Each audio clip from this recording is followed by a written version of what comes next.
Meanwhile, inside, here's the motorcycle. Got up on a 5-gallon bucket. We got the first thing was take the axle out. Took the front wheel off. Got both these up here. You can see there is pretty significant bend in that. If you can see that. I would err on the side of new handlebars. Yeah, it looks like new handlebars. Got this air filter that is not supposed to be in here. But someone jankily kind of stuffed in there and cut in half to make it fit. It's a cut in half janky car filter. Car filter with this broken, janky made aluminum plate on there too, with random washers shoved in for extra measure. Supposed to go down through the back. Back. We should probably bend that hook a little bit more. Yeah, there's a place to go down in there. All right.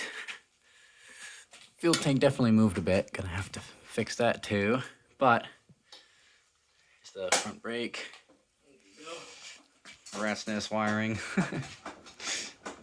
Got the bars off. The throttle cable. Blinkers?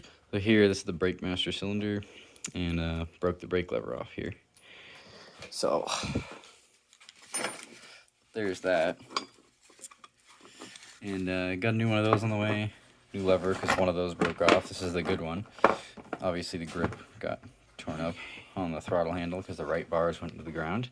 The main issue is going to be this bent handlebar, because that is definitely going to need a new one of those, unfortunately. That is not quite right.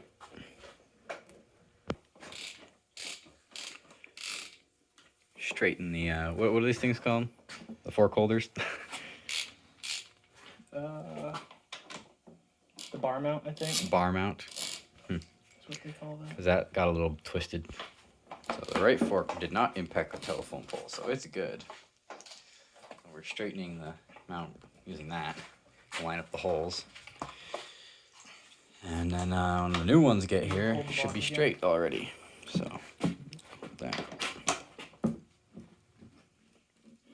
Here we got the high beams, low beams, turn signal, and horn.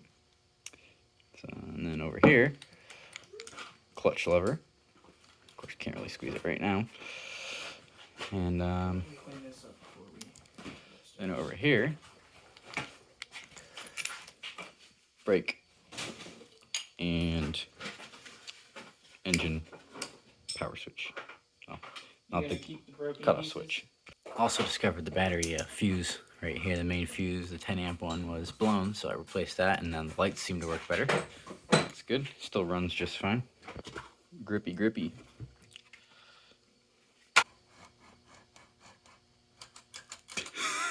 Sounds good.